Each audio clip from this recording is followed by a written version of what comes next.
Today's class is Diseases of Lymph Nodes Part 2. Today we will discuss about neoplasms of lymph nodes. The general term, the reticulosis, is often used to indicate a proliferation of undifferentiated cells of lymphoreticular system. So, neoplasms of lymphoid tissue means malignant lymphoma, as benign neoplasm is almost unknown in lymphoid tissue. Two types of classification are there for neoplasms of lymph nodes. They are old and new classifications. First, we will see the old type of classification. In that, first one is giant cell lymphoma. Giant cell lymphoma is also known as follicular lymphoblastoma. It is the most benign member of this group. It is the least common and constitutes only 5% of malignant lymphoid tumors. Age group. It usually occurs after the age of 30 years. It is unknown in children. Clinical features of giant cell lymphoma. It usually presents with enlargement of one group of nodes, commonly in the neck or groin. The nodes are not adherent to one another and are freely mobile. Later on, the condition becomes generalized. This is a picture of giant cell lymphoma. Biopsy. Biopsy shows excess of lymphoid follicles which replace the normal architecture. These follicles are uniform in size and distribution. This condition is often confused with chronic lymphadenitis. The sinusoids are obliterated in contradiction to the dilated sinusoids, which are characteristics of chronic lymphadenitis. Microscopic picture of giant cell lymphoma.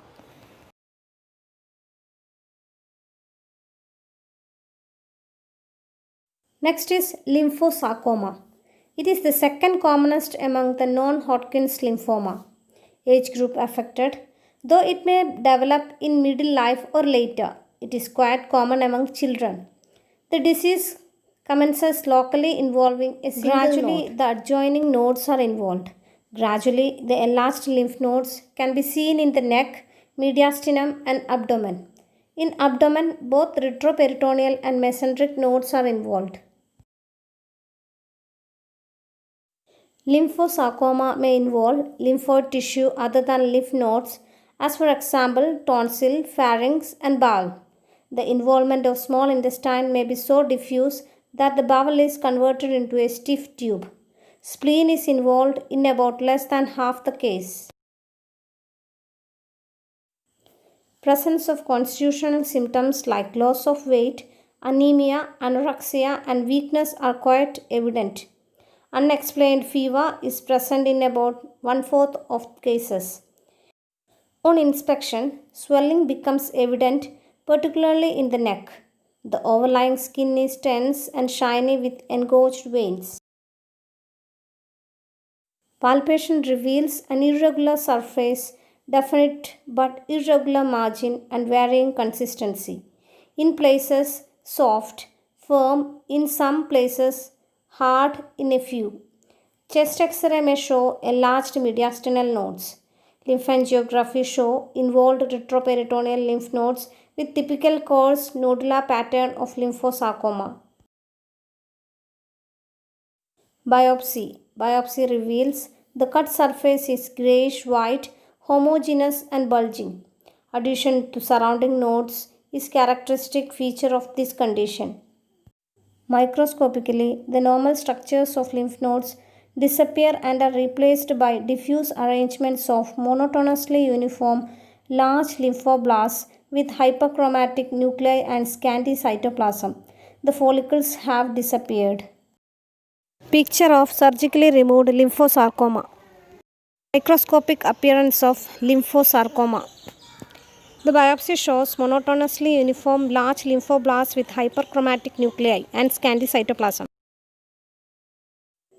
Diffuse infiltration of the capsule and surrounding tissue is one of the most characteristic features. Another important feature is that there is no increase in reticulum as shown by silver stains. The reticulum fibers, which are seen this condition represents the original content of the node, and these are dispersed by the infiltration of the neoplastic cells, so that in a given field they appear to be decreased in number. Reticulum cell sarcoma.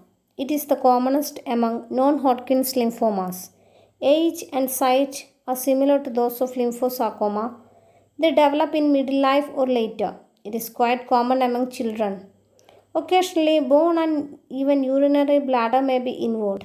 Prognosis is also same as lymphosarcoma, and that the usual survival is less than 2 years.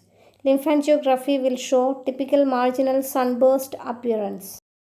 It's a picture of reticulum cell sarcoma, and you can see typical marginal sunburst appearance in the microscopic picture. Biopsy. Macroscopic feature is more or less same as lymphosarcoma. The microscopic picture shows abundance of reticulum cell with faintly acidophilic cytoplasm. The nucleus is double the size of lymphocyte and is commonly infolded, giving it a reniform appearance. These are pseudopod-like processes of both cytoplasm and nucleus. The characteristic feature is the well distribution of silver staining reticulum, which has got intimate relation to tumor cells, either encircling groups of cells or sending fibrils between and around individual. In the biopsy, microscopic picture reveals well distribution of silver staining reticulum. Treatment. Treatment of both lymphosarcoma and reticulum cell sarcoma are almost same. If there is no evidence of spread beyond the area of head and neck, radiotherapy is the treatment of choice. High dose of radiotherapy nearing 6000 rads and cobalt may be applied. Both these tumors are radiosensitive. In cases of generalized involvement, chemotherapy with multiple drugs should be applied.